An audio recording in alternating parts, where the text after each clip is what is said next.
नमस्कार दोस्तों, कैसे हैं आप सब। मैं अंकिता आपका स्वागत करती हूँ मेरे इस चैनल पे अंकिता एडवाइस में। हरितालिका तीज 2022 का इस बार जो भी सुहागिन महिला है वो इस बार तीज का व्रत रखने वाली हो, वह है 30 अगस्त को। यह मैं हर वीडियो में बताती हूँ, लेकिन यदि कोई नए आदमी हम मुझे देख रहे हैं तो उनको यह जानकारी देना मेरा परम कर्तव्य बनता है। हरितालिका तीज पे जो सुहागिन महिला होती है वो अपने पति की लंबी आयु के लिए रखती है। यदि आप किसी के घर में भी जाएंगे तो वहाँ कोई भी आपको ऐसा घर नहीं दिखेगा जिसमें कि कोई सुहागिन महिला अपने पति की लंबी आयु के लिए इस व्रत को नहीं करती है। हर महिला यही सोचती है कि उसको भले एक समय के लिए तकलीफ हो, लेकिन उसके सुहाग को अर्थात उसके पति को कोई तकलीफ ना हो।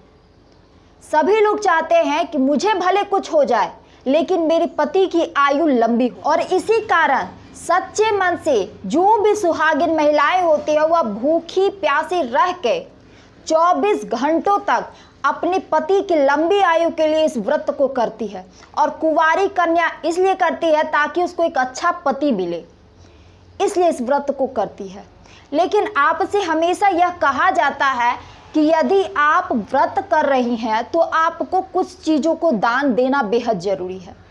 तो आपके घर में क्या चीज़ को दान दिया जाता है यह तो आपको अपने बड़े से पूछना ही है। कुछ चीज़ों जगह पर दान देने के लिए आपको कहा जाता है कि जो भी आप 16 श्रृंगार करते हो उस चीज़ों को दान जरूर करनी चाहिए। तो आज हम इस वीडियो में यही बताएंगे कि आपको 16 श्रृंगार में भी कौन सी ऐसी चीज़ें महत्वपूर्ण है जो आपको दान जरूर देनी चाहिए। तो आप इस वीडियो पर बने रहें, और इस वीडियो को यदि आप पहली बार देख रहे हैं तो इस वीडियो को लाइक भी करें, और साथ ही मेरे चैनल पर यदि आप पहली बार आए तो चैनल को सब्सक्राइब करके मुझे सपोर्ट करें। शुरू करते हैं इस वीडियो को। मेरी जो भी सुहागिन बहनें हैं वह दान के रूप में 16 श्रृंगार रखती हैं। अब कुछ जगह पे कहा जाता है कि आपको सारी कपड़ा दान करनी चाहिए, क्योंकि यदि आपने साड़ी वगैरह सुहाग की चीज़ों में यदि आप दान कर रही हैं, चाहे शैम्पू हो, तेल हो, जो भी आप दान करती हों, उसमें यदि आपने कपड़े का दान नहीं किया तो वह दान भी अधूरा माना जाता है। तो क्या इतना संभव है कि कोई भी औरत, कोई भी महिला के पास इतना पैसा होगा? हम यह नहीं करते हैं कि आप नहीं कर सकते हो सारी कपड़ा दान, जरूर कर सकते हैं, सभी लोग करते हैं। जिनके पास भगवान उनको देते हैं वो करते ही हैं। लेकिन बहुत सारी ऐसी महिलाएं होती हैं जिनके पास इतना पैसा नहीं है कि वह साड़ी भी खरीद कर दान कर पाए 16 श्रृंगार में से। तो आपको उस जगह पर क्या करना है? आपको दान तो देनी है, पर कौन कौन सी चीज़ें जो सबसे महत्वपूर्ण है आपको दान देनी चाहिए। एक प्रकार और भी कहा जाता है कि यदि आप इस व्रत को करती हैं तो आप अनाज जरूर दान करें। आप बहुत जगह अपने घर में भी देखी होंगी, आपको ऐसा बहुत जगह दिख भी जाता होगा कि जब आप व्रत करती हैं तो पारण के समय पूजा करने के बाद आपको चावल छुआया जाता है। एक कटोरा में चावल निकाल लिया जाता है और उसमें नमक डाल लिया जाता है, पैसा कुछ डाल दिया जाता है, और फिर वो आपके हाथों से स्पर्श कराया जाता है, छुआया जाता है, और वही चीज़ पंडित को दान किया जाता है। तो वो ऐसा क्यों होता है? वह भी आपको दान करना है। यदि आप वो चीज़ दान कर रहे हैं तो क्या आपको फिर भी सुहाग की चीज़ें दान करनी चाहिए? और यदि आप सुहाग की चीज़ें दान कर रही है तो आप किसको देंगी? पंडित को देंगी, या फिर किसी सुहागिन महिला को देंगी, या फिर आप माता पार्वती के चरणों में अर्पित करेंगी? बहुत सारे लोगों का जवाब होगा कि मैं माता पार्वती के चरणों में अर्पित करूंगी। बिल्कुल सही है। बहुत जगह ऐसा कहा जाता है कि आपको माता पार्वती के चरणों में जरूर अर्पित करनी चाहिए, क्योंकि यदि आपने अपनी सुहाग की चीज़ें माता पार्वती के चरणों में अर्पित की है तो उससे आपके पति की आयु लंबी होती है। आपको माता पार्वती का ही नहीं बल्कि बाबा भोलेनाथ का भी आपको आशीर्वाद प्राप्त होता है, आपके पति को उनका भी आशीर्वाद प्राप्त होता है, और आपका सुहाग हमेशा सलामत रहता है, उस पर कोई भी आँच नहीं आती है। और हर महिला अपने सुहाग के लिए हर वो चीज़ दान कर सकती है जो उसके सुहाग से जुड़ी हो। लेकिन मैं आपको एक चीज़ और भी बता दूं कि यदि आप दान कर रही तो आपको उसमें कुछ चीज़ों को ध्यान देना बेहद ज़रूरी है। तो आइए मैं आपको दिखाती हूँ कि आपको कौन कौन सी चीज़ें दान में रखनी चाहिए। यदि आप इस व्रत को कर रहे हैं तो आपको कौन कौन सी चीज़ें दान देनी चाहिए किसी भी सुहागिन महिला को या फिर माता पार्वती के चरणों में। तो आज मैं आपको वही बट्टा दिखाने वाली हूँ, जो कि एक मैंने बट्टा तैयार की हूँ। तैयार नहीं, मैंने मार्केट में जाकर वो बट्टा खरीदा है और सारे सुहाग की चीज़ें ली है। तो आप यदि मार्केट में भी जाएंगे तो आपको कम दामों में मिल जाएगा। ज़रूरी नहीं है कि आप महंगी महंगी चीज़ें ही लोगे, दान करोगे तभी आपके ऊपर भगवान भोलेनाथ, माता पार्वती, गणेश भगवान आप पर प्रसन्न होंगे, आपको आशीर्वाद देंगे। ऐसा कुछ नहीं है। जो भी है मैं आपको वो सारी सामग्री खुद दिखाऊंगी और तैयार करके दिखाऊंगी कि कैसे आपको क्या क्या करनी है। तो आप चलते हैं सामग्री की ओर। देखिए, मैंने यहाँ एक बट्टा ले लिया है। अब यहाँ पर आपको बहुत सारी सामग्री दिख रही है। यहाँ पर मैंने 2 बट्टे लिए हैं। यहाँ पर बटरी जो कहते हैं, ये मैंने 2 लिया है। अब क्यों 2 लिया है यह भी मैं आपको वीडियो के अंत में ज़रूर बता दूंगी। यहाँ पर मैं सब एक एक चीज़ में डाल रही हूँ। पहली चीज़ जो कि है एक ब्लाउज पीस, क्योंकि संभव है नहीं कि सारी महिला मतलब साड़ी दान कर पाए या फिर कोई कपड़ा दान कर पाए, जो कि महंगी पड़ती है। कोई भी महिला इतना अफोर्ड नहीं कर सकती है। तो आप एक ब्लाउज का पीस दान कीजिए, या फिर आपके पास इतना भी नहीं है तो आप इसकी जगह फॉल जो आप लगाती हैं साड़ी में, वो फॉल भी ले सकती है। तो मैंने यहाँ देखिए पीस ले लिया, मेरे पास 2 है, मैंने 2 पीस लिया है। देखिए मैंने 2 बटरी क्यों लिया है मैं आपको वीडियो के अंत में ज़रूर बता दूंगी। अब इसके बाद देखिए ये रिबन, जो आप बहुत पहले देखते होंगे कि यहाँ पर सब लोग बाल या चोटी में बांधते थे, तो वो रिबन जो है वह भी आपको एक एक मैंने ले लिया है दान की चीज़ में। आपको यह सारी दुकान में मिल जाएगी। अब इसके बाद आपको ये रबर जो आप बाल में चोटी बांधते हैं वो रबर है। आपको मैंने भी ये एक रबर इसमें भी रखा और एक रबर इसमें भी रखा। ये आपको दिख रहा होगा कि पाउडर जो कि हम लोग यूज करते हैं, और आपके श्रृंगार का जब सामान लेते हैं तो इसमें पाउडर जरूरी रहता है। आप पाउडर जरूर यूज़ करती है, तो यह आप जरूर ले लें।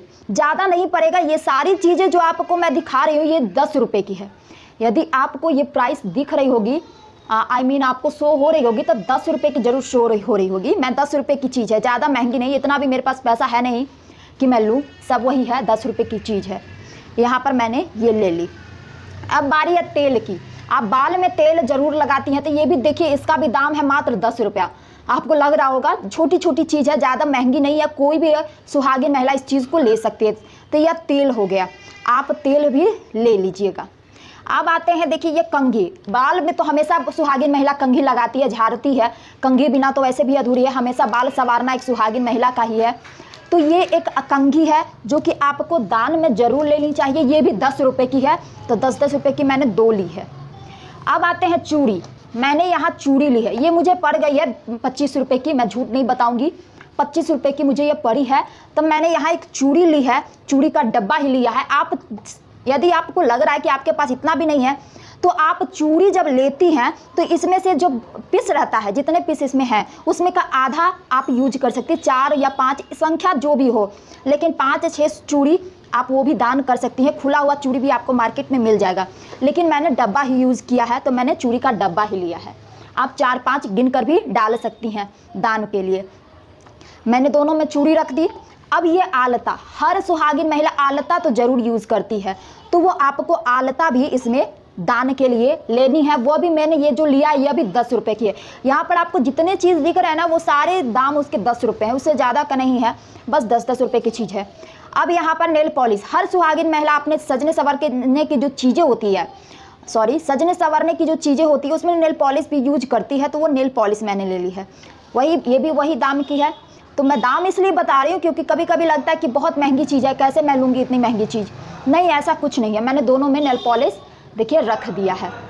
अब आते हैं ये सिंदूर, जो सबसे इम्पॉर्टेंट चीज़ है हर सुहागिन महिला के लिए। भले इसमें से आपको कोई चीज़ कम पड़ जाए, कोई चीज़ आपसे छूट जाए, लेकिन ये चीज़ें आपसे नहीं छूटनी चाहिए। आपको सिंदूर जरूर लेना है, वह आपको दान जरूर करना चाहिए। देखिए मैंने यहाँ सिंदूर भी रख लिया है, एक और मैंने एक्स्ट्रा सिंदूर लिया है, वह मैं इसमें डाल दे रही हूँ, देख लिए। अब हो गई बिंदी। ये मैंने ये बिंदी भी ले ली है, इसमें रख लिया है। मैंने 2 बिंदी लिया है, तो ये भी मैंने एक बिंदी इसमें डाल दिया है। अब ये हो गया काजल। अब यदि चाहती कि आप काजल रखें तो रख सकती है, नहीं तो नहीं भी रख सकती, यह कोई ज़रूरी नहीं है। लेकिन मैंने सुहाग की चीज़ों में यह काजल भी लिया है। क्योंकि बहुत जगह लोग काजल भी देते हैं सुहाग की चीज़ें, और ये भी सुहाग में ही जुड़ा जाता है, क्योंकि आप सजते संवरते हो तो काजल जरूर लगाते हो अपनी आंखों पे। तो मैंने 2 काजल लिया, मैं इसको एक इसमें रख दे रही हूँ। अब सबसे ये अंतिम जो है ये ऐनक, ये भी मैंने 10 रुपये की ली है। वो ऐनक, जब कंघी लियो तो ऐना बिना तो कंघी अधूरा ही है, तो आपको ऐना भी जरूर ले लेना चाहिए सुहाग की चीज़ों में दान करने के लिए। अब पूछोगे आप कि यदि आपने इतने सारे सामान लिए और साथ में आपने 2 बट्टे क्यों सजाए, दान तो हम एक ही का करेंगे, तो आपने ये 2 क्यों लिए हैं? तो मैंने ये 2 इसलिए लिए हैं क्योंकि ये एक मेरे लिए है और एक मेरी माँ के लिए, अर्थात मेरी सासू माँ आने वाली है, तो मैंने उनके लिए भी सुहाग की चीज़ें एक्स्ट्रा ली है। तो मैं अपनी माँ के लिए, सासू माँ तो नहीं लेकिन वो मेरी माँ है, बिल्कुल माँ, मेरी अपनी जो जन्म दी है माँ, उससे भी बढ़कर ये मेरी माँ है, मेरी लिए हमेशा खड़ा रहती है वो।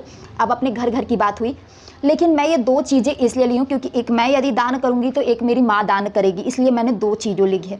और ये सारी चीज़ें आपको ले लेनी है, इसमें से कोई चीज़ भले कम पड़ जाए, आपको इसमें से ज़रूरी नहीं है कि सारी चीज़ें ले लोगे, लेकिन यदि आप इसमें से यदि आप कुछ भी ना लो, लेकिन ये सिंदूर, ये जो कपड़ा, आप इसकी जगह मैंने कहा था जैसा कि फॉल, कुछ भी आप जरूर लेकर आपको दान करनी है, इस बात का ध्यान रखें। तो जैसा कि ये सारी जो सुहाग की चीज़ें हैं आपको दान जरूर देनी है। यदि आप मंदिर जाते हैं तो आप पंडित जी को दान कर सकती हैं, वो इसका इस्तेमाल अपनी पत्नी के लिए कर सकते हैं, क्योंकि वो भी एक सुहागिन महिला है, तो इससे भी आपको बहुत लाभ मिलेगा और आपको इसका आशीर्वाद भी प्राप्त होगा। और यदि आपके आसपास कोई पंडित नहीं है, आप मंदिर नहीं जाते हो, तो आप ये सारी चीज़ें क्या कर सकते हो, तो ये जितने का सामान है, हम जैसे कि बताइए जितने चीज़ मैंने खरीदी सब 10-10 रुपए की चीज़ें, तो आपको जब भी आप खरीदते हो तो एक कोई भी घरेलू महिला को वो 1-1 रुपया याद रखती है कि मैंने 1 रुपया कहाँ खर्चा किया है, किस चीज़ में खर्चा किया है। तो ये जो भी सुहाग की चीज़ें हैं, आप यदि सोचोगे कि अरे हम हमारे आसपास तो कोई है भी नहीं, पंडित है ना मंदिर है, तो हम किसको दान करें, हम कैसे माता पार्वती के चरणों में अर्पित करें, तो आप ये सारी चीज़ें, जितनी चीज़ें आपने खरीदी है उसको आपने जो भी आप अंदाज़ा लगा लीजिए कि आपको कितना खर्चा पड़ा है। यदि 100 पड़ा है, 150 पड़ा है, तो आप उस हिसाब से वो पैसा, यदि कभी भी आप ज़िंदगी में कभी भी यदि आप जाती हैं, कहीं भी मंदिर आसपास जाती हैं, या कोई भी इंसान आप मंदिर जा रहा है आपके आस पड़ोस में, तो आप वो पैसा उनको ज़रूर दे दीजिएगा, कहिएगा कि ये दान कर पेटी में डाल दें, और ये जो भी सुहाग की चीज़ें हैं वो आप खुद ही इस्तेमाल कर लें। ऐसा इसलिए क्योंकि ये सुहाग की चीज़ें कोई तो होगा नहीं कि आपका मदद करेगा, कि आपको सुहाग की चीज़ें कोई लेके जाएगा, कहेगा कि नहीं हम आपके बदले दान कर देंगे, तो वो कभी फल भी नहीं मिलेगा। जो चीज़ें आप अपने हाथों से दान करते उसका फल आपको मिलता है, यह बात आप ध्यान रखिएगा। तो ये सारी सुहाग की चीज़ें आप दान जरूर दीजिए, भले आपसे कुछ अधूरा रह जाए, लेकिन सिंदूर जरूर दान दें। सिंदूर, नेल पॉलिश, बिंदी, चूड़ी, ये सारी चीज़ें छोटी छोटी होती है, आपको ज़्यादा खर्चा नहीं। यदि आप कहोगे तो ये बटरी का मुझे ज़्यादा से ज़्यादा कितना पड़ा है, तो 120 रुपये तक में ये सारी चीज़ें मुझे आ गई है।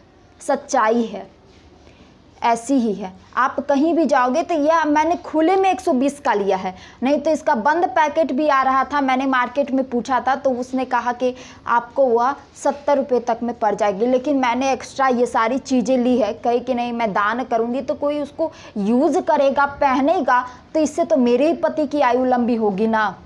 हम हर चीज़ खाने पीने में तो ऐसे ही 100-150 खर्चा कर देते हैं, उससे ज़्यादा ही अपने ऊपर खर्चा करते हैं, तो क्या हम अपने पति के सुहाग की चीज़ों के लिए 100 या 200 रुपये ज़्यादा नहीं खर्चा कर सकते, 20 रुपये ज़्यादा खर्चा नहीं कर सकते? कोई भी महिला कर सकती है, क्योंकि वह अपने से ज़्यादा अपने पति के बारे में सोचती है, और हर महिला सोचती है, हर महिला के लिए अपना पति ही सबसे ऊँचा होता है। तो यदि आपको मेरी यह वीडियो अच्छी लगी है तो इस वीडियो को लाइक ज़रूर कीजिएगा, और यदि आप मेरे इस चैनल पर पहली बार आए तो चैनल को सब्सक्राइब कर लीजिएगा। तो ऐसे ही वीडियो मैं आपको आगे और भी दूंगी। मिलते हैं अगला नेक्स्ट वीडियो में। ओम नमः शिवाय।